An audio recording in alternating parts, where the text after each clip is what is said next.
Hello అండి. అందరికీ నమస్తే. మీకు ఈ వీడియో నచ్చినట్లయితే లైక్ చేయండి, షేర్ చేయండి. అలాగే ఛానల్‌ని సబ్స్క్రైబ్ చేసుకోండి.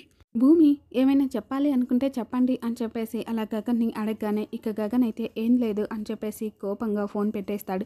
ఇక దాంతో పూర్ణి అయితే అదేంటన్నయ్య థ్యాంక్స్ చెప్పాలి, మాట్లాడాలి అన్నావు, అలా ఫోన్ కట్ చేసావు అని చెప్పేసి అలా పూర్ణి అడుగుతూ ఉంటే ఇంటికి రమ్మంటే రాను అంటుంది. ఇంకేం మాట్లాడాలి అని చెప్పేసి గగను అంటూ ఉంటే తను రాను అంటే నువ్వే వెళ్ళాలన్నయ్య, ఆడవాళ్ళు ఊరికే రారు, దాని వెనుక ఎన్నో కారణాలుంటాయి, మీకేం తెలుసు చెప్పు అని చెప్పి పూర్ణి అనగానే ఇప్పుడు ఆ కారణాలన్నీ తెలుసుకొని నన్ను చంపాలి అనుకున్న ఆ ఇంటికి వెళ్ళాలా అని చెప్పేసి అలా గగను అంటూ ఉంటే మనం కావాలి అనుకున్న వాళ్ళని కలవాలి అనుకుంటే వాళ్ళందరినీ దాటుకొని వెళ్ళాలన్నయ్యా అని చెప్పేసి అలా పూర్ణి అంటూ ఉంటే చెప్పడానికి బాగానే ఉంటుంది, కానీ ఎలా వెళ్ళాలి అని చెప్పేసి అలా గగను అంటూ ఉంటే ప్రతి ప్రశ్నకి పరిష్కారం సమస్య నుంచే దొరుకుతుందన్నయ్య, ఆ ఇంటికి ఎలా వెళ్ళాలి అని చెప్పేసి నువ్వు ఆలోచిస్తున్నావు, గట్టిగా ఆలోచించు దొరుకుతుంది అని చెప్పేసి పూర్ణి అక్కడి నుండి వెళ్ళిపోతుంది. తర్వాత ఏమో గగను భూమిని కలవడానికి ఆ ఇంటికి ఎలా వెళ్ళాలా అని చెప్పేసి ఆలోచిస్తూ ఉంటాడు. తర్వాతేమో అపూర్వ అందంగా రెడీ అయి ఉండడం చూసి ఇక అప్పుడే గోరింటాకు సుజాత అయితే అమ్మాయి నిన్ను ఇలా చూస్తూ ఉంటే నాకే నా ఆస్తి మొత్తం రాసి ఇవ్వాలి అని అనిపిస్తుంది అమ్మాయి, ఇంకా అల్లుడు గారు ఆగుతారు, నక్షత్ర పేరు మీద ఆస్తి ఎలా రాయిస్తావా అని అడిగితే లైవ్లో చూపిస్తాను అని అంటే ఏమో అనుకున్నాను, ఆడదానికి ఇదొక అస్త్రం ఉందని ఈ బ్యాచిలర్ బుర్రకి అర్థం కాలేదు అని చెప్పేసి గోరింటాకు సుజాత అంటూ ఉంటే ఊరికే పిన్ని ఏదో కొంచెం రెడీ చేయి అని చెప్తే నువ్వు మరీ ఇలా కొత్త పెళ్లి కూతురులా రెడీ చేస్తావని అనుకోలేదు అని చెప్పేసి అపూర్వ అంటూ ఉంటుంది. ఇదిగో అమ్మాయి, అంత ఆస్తి రావాలంటే ఈ మాత్రం అందంగా రెడీ అవ్వాలమ్మాయి, మిగతాది చెప్పాల్సిన పని లేదనుకో, అల్లుడిని వలపు వల్లేకి లాక్కున్నాక ఆస్తి పేపర్ల మీద సంతకం పెట్టించాయి అని చెప్పేసి గోరింటాకు సుజాత అంటూ ఉంటే బావా మాట ఇచ్చాక మాట తప్పడు పిన్ని, మాట తీసుకుంటే చాలే, మళ్ళీ సంతకం తీసుకున్నా అనుకో నా క్యారెక్టర్ బయటపడుతుంది అని చెప్పి అపూర్వ చెప్పగానే అవునవును, ఈ పాట తెలివి నాకుంటే నాకెప్పుడో పెళ్ళైపోయేది, ఇదిగో టైం అవుతుంది, నువ్వు మెల్లగా నెమ్మదిగా అడుగులు అడుగు వేసుకుని బయలుదేరు అని చెప్పేసి అలా గోరింటాకు సుజాత అపూర్వని తన గదిలోకి పంపిస్తుంది. తర్వాతేమో అపూర్వ తన గదిలోకి వెళ్ళి బావా పాలు తీసుకో అని చెప్పేసి అలా అపూర్వ చెప్పగానే ఇక శరత్చంద్ర అయితే అపూర్వని చూసి ఏంటి అపూర్వ ఇంత అందంగా రెడీ అయ్యావు అని చెప్పేసి అడుగుతుంటే ఏం బావా బాలేనా అని చెప్పేసి అపూర్వ అంటూ ఉంటుంది. బాగాలేవు అంటే ఏంటి ఇలా రెడీ అయ్యావు అని చెప్పేసి అంటాను, కానీ ఇంత అందంగా రెడీ అయ్యావని అనను కదా, మన పెళ్లినాటి రోజుల్ని గుర్తు చేస్తున్నావు అపూర్వ అని చెప్పేసి శరత్చంద్ర అలా చెప్పగానే నాకు సిగ్గేస్తుంది బావా అని చెప్పేసి అపూర్వ అంటూ ఉంటుంది. ఆడవాళ్ళు చెప్పే ఈ మాటే మగవాళ్ళకి ఆయుధం అపూర్వ, యవ్వనంలోకి తీసుకెళ్తుంది అని చెప్పేసి ఇక శరత్చంద్ర అపూర్వని దగ్గరికి తీసుకుంటాడు. తర్వాత ఏమో ఇక అపూర్వ అయితే బావా ఎప్పటి నుంచో నిన్ను ఒక మాట అడగాలి అని అనుకుంటున్నాను, అడిగితే ఏమీ అనుకోవు కదా అని చెప్పేసి అలా అపూర్వ శరత్చంద్రని అడుగుతుంటే ఇక శరత్చంద్ర అయితే అనుకునే మాటలు నువ్వేవి అడగవు కదా అపూర్వ, నువ్వేం అడగాలనుకుంటున్నావో అడుగు అపూర్వ అని చెప్పేసి శరత్చంద్ర అలా చెప్పగానే ఇక అపూర్వ అయితే అడగాలంటే భయమేస్తుంది బావా అంటుంది.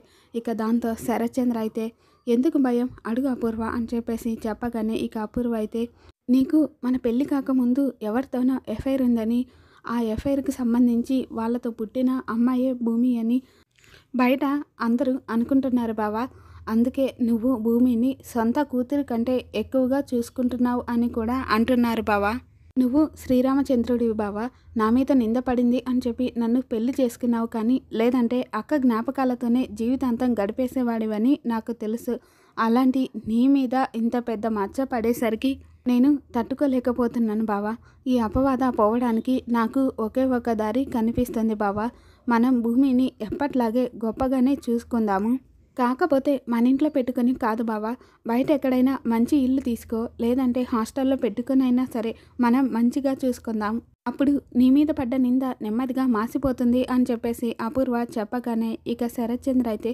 వద్దు అపూర్వ, ఎందుకో తెలీదు భూమిని ఈ ఇంటి నుంచి బయటికి పంపించాలి అన్న ఆలోచనే నాకు నచ్చడం లేదు, అప్పుడే పుట్టిన సొంత కూతుర్ని రోడ్డు మీద పడేసి వస్తున్న ఫీలింగ్ నాకు వస్తుంది అపూర్వ, ఈసారి నాకేదైనా ఎఫ్ఐఆర్ ఉంది అనే మాట వస్తే వాళ్ళని నా కళ్ళ దగ్గర పడేసి సాక్ష్యం చూపించమని చెప్పి నేనే వాళ్ళని నిలదీస్తాను అని చెప్పి శరత్చంద్ర అంటాడు. బావా ఒకసారి పుకారు పుట్టాక లోకమంతా పాకిపోతుంది, ఎంతమందినని మనం నిలదీయగలం చెప్పు, మన చేతులతోనే మన మీద పడ్డ నిందని మనం మాపుకోవాలి బావా, సరే భూమిని ఎక్కడికి పంపించద్దు బావా, మన దగ్గరే ఉంచుకుందాం, ప్రేమగా చూసుకుందాము. పోనీ ఒక పని చేద్దామా, ఈ ఆస్తి అంతా నక్షత్ర పేరు మీద రాద్దాం. నిజంగా భూమి నీకు పుట్టిందే అయితే ఆస్తి అంతా నక్షత్ర పేరు మీద రాయడు కదా, భూమి పేరు మీద రాసుండేవాడు కదా. అలా రాయలేదు అంటే భూమి శరత్చంద్ర గారి అఫైర్కు పుట్టింది కాదు కదా, ఇది కేవలం పుకారే అని నమ్మడం మొదలు పెడుతుంది అని చెప్పి అపూర్వ చెప్పగానే ఇక శరత్చంద్ర కూడా అవును అపూర్వ, ఈ ఐడియా ఏదో బాగుంది. ఇక బయట నుంచి గోరింటాకు సుజాత వింటూ ఉంటుంది వీళ్ళ మాటలన్నీ. ఏంటో లోపల ఏం మాట్లాడుకుంటున్నారో ఒక్క మాట కూడా వినపడడం లేదు. అపూర్వ బయటకు వచ్చి మన ప్లాన్ సక్సెస్ అయితే బాగుండు అని చెప్తే బాగుంటుంది అని చెప్పేసి గోరింటాకు సుజాత అంటూ ఉంటుంది. తర్వాత ఏమో శరత్చంద్ర, అపూర్వ నీకు గుర్తుందా, ఈ ఆస్తి మొత్తము శోభాచంద్రది. నాకు శోభాచంద్రకి పుట్టిన కూతురు ఎక్కడో బతికిందని శోభానే చెప్పింది కదా అని చెప్పి శరత్చంద్ర గతంలో శోభాచంద్ర లాగా భూమి చెప్పిన విషయాన్ని గుర్తు చేసుకొని అలాంటప్పుడు ఈ ఆస్తి మొత్తం మనం నక్షత్రకి రాసివ్వలేం కదా అని చెప్పి శరత్చంద్ర చెప్పగానే ఎప్పుడో చనిపోయిన అక్క తన బిడ్డ బతికే ఉంది అని చెప్తే నీకు నమ్మాలని అనిపిస్తుందా బావా అని చెప్పి అపూర్వ అంటుంది. చూడు అపూర్వ, ప్రస్తావన నా నమ్మకమో అపనమ్మకమో కాదు, ఆశ. నిజంగానే బ్రతుకుందేమో వస్తుందేమో అన్న ఆశ. కొన్నాళ్ళు చూద్దాం, రాకపోతే నువ్వు చెప్పినట్టే ఆస్తి మొత్తం నక్షత్రకే రాసిద్దాం అని చెప్పి శరత్చంద్ర చెప్పగానే ఇక అపూర్వ అయితే ఏం చేయలేక అలాగే బావా అని చెప్పేసి అంటుంది. తర్వాత ఏమో గగను భూమిని కలవడం కోసం అని చెప్పి శరత్చంద్ర ఇంటి దగ్గరకు వచ్చి ఇంటి ముందు అటు ఇటు తిరుగుతూ మళ్ళీ ఇంటికి వస్తాను అని అనుకోలేదు అని చెప్పేసి అలా ఆలోచిస్తూ ఉంటే ఇక అప్పుడే పూర్ణి మన అనుకున్న వాళ్ళని కలవాలి అనుకున్నప్పుడు కాదు అనుకున్న వాళ్ళని దాటుకొని వెళ్ళాలన్నయ్య అని చెప్పి పూర్ణి అన్న మాటల్ని గుర్తు చేసుకొని ఇక ఇంటి లోపలికి వెళ్ళడానికి ప్రయత్నిస్తూ ఉంటాడు. ఇక అప్పుడే పూర్ణి ఫోన్ చేస్తుంది. హలో అన్నయ్య, భోజనం చేయలేదు కదా, కనీసం ఫ్రూట్స్ అయినా తీసుకుంటావని నీ రూమ్కి ఫ్రూట్స్ తీసుకొచ్చాను, ఎక్కడున్నావు అని చెప్పేసి పూర్ణి అలా అడగగానే భూమి కోసం వచ్చాను అని చెప్పేసి గగను అంటాడు. భూమి కోసమా, ఈ టైంలో ఎందుకు వెళ్ళావు అని చెప్పి పూర్ణి అనగానే వెళ్ళమని నువ్వే కదా చిలకలాగా చాలా పెద్ద పెద్ద పదాలు చెప్పావు, ఇప్పుడేంటి ఈ టైంలో ఎందుకు వెళ్ళావని అడుగుతున్నావు అని చెప్పేసి గగను అనగానే నువ్వు ఈ టైంలో ఆ ఇంటికి వెళితే చాలా పెద్ద గొడవలు అవుతాయి, ఇంతకీ నువ్వు గోడ దూకి ఆ ఇంట్లోకి వెళ్ళావా అని చెప్పేసి పూర్ణి అడుగుతూ ఉంటే హలో, దొంగలాగా గోడ దూకి వెళ్ళాల్సిన అవసరం నాకేముంది అని చెప్పేసి అంటాడు. మరి ఎలా వెళ్తావు అని చెప్పేసి అలా పూర్ణి అడుగుతూ ఉంటే ఇంకా వెళ్ళలేదు అని చెప్పి గగను అలా చెప్పగానే ఇక పూర్ణి అయితే అన్నయ్య, నువ్వు భూమిని కలవాలి, ఎలాంటి గొడవలు జరగకూడదు అనుకుంటే నువ్వు గోడ దూకి పిల్లిలాగా భూమిని కలిసి వచ్చేసాయి, లేదంటే వెనక్కి వచ్చేసాయి అని చెప్పేసి పూర్ణి చెప్పగానే నేను పులిని పిల్లిలాగా వెళ్ళడం ఏంటి అని చెప్పేసి గగన్ అంటుంటే అబ్బచ్చా, ఇందాక బాలకృష్ణలాగా మాట్లాడి ఇప్పుడేమో బ్రహ్మానందంలాగా కామెడీ చేస్తున్నావేంటి, చూడు భూమిని కలవడానికి ఎలా వెళ్ళాలో తనని కలిసి ఎలా మాట్లాడి రావాలో నేను చూసుకుంటాను, నువ్వు పడుకో అని చెప్పేసి ఇక గగను ఫోన్ పెట్టేస్తాడు. దాంతో పూర్ణి అయితే భూమిని నేను కలవమంటే రేపు వెళ్ళి కలవచ్చు కదా, ఇంత అర్ధరాత్రి పూట వెళ్ళి కలవాలా, మా అన్నయ్యలో ఏదో మార్పు వచ్చింది అని చెప్పి పూర్ణి అంటుంది. తర్వాత ఏమో గగను గోడ దూకి అలా మెల్లిగా లోపలికి వెళ్తూ ఉంటే ఇక డోర్ చప్పుడవడం చూసి అక్కడే ఉన్న గోరింటాకు సుజాత గగన్ని చూసి అమ్మ బాబాయ్ చచ్చాన్రా దేవుడోయ్ అని చెప్పేసి తన రూమ్లోకి పరిగెత్తుకుంటూ వెళ్తుంది. ఇక గగన్ అయితే అమ్మయ్య ఎవరూ లేరు అని చెప్పేసి డోర్ దగ్గరికేసి వెళ్తూ ఉంటాడు. ఇక అప్పుడే బిందు వాళ్ళ నాన్నమ్మ అయితే అమ్మ బిందు, పైన భూమి రూమ్కి వెళ్ళి వాటర్ ఇచ్చి రమ్మని చెప్పాను గుర్తుందా అని చెప్పేసి అలా అడగగానే ఇక బిందు అయితే వెళ్తున్నాను నానమ్మ అని చెప్పేసి ఇక వాటర్ తీసుకొని భూమి రూమ్కి వెళ్తుంది.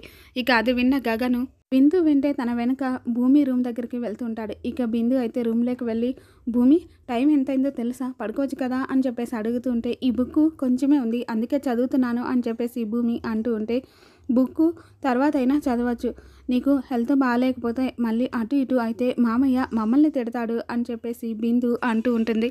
తర్వాత ఏమో భూమి కాసేపు చదువుకుని పడుకుంటాను అని చెప్పగానే ఇక బిందు అయితే సరే త్వరగా పడుకో అని చెప్పేసి అక్కడి నుండి వెళ్ళిపోతూ భూమి నీకు ఒకటి చెప్పాలి, చెర్రీ అన్నయ్య గురించి నీతో ఒక విషయం చెప్పాలి భూమి అని చెప్పేసి బిందు అంటూ ఉంటే ఏంటో చెప్పు బిందు అని చెప్పేసి భూమి అంటుంది. ఇక దాంతో బిందు అయితే చెర్రీ అన్నయ్య నిన్ను అని చెప్పేసి అలా ప్రేమిస్తున్నాడు అని చెప్పబోతూ ఉంటుంది. మరి గగను ఈ మాట విని భూమిని కలవకుండా వెనక్కి వచ్చేస్తాడా లేదా భూమిని కలుస్తాడా లేదా అనేది రేపటి ఎపిసోడ్లో మళ్ళీ మన ఛానల్లో తెలుసుకుందాం. Thanks for watching.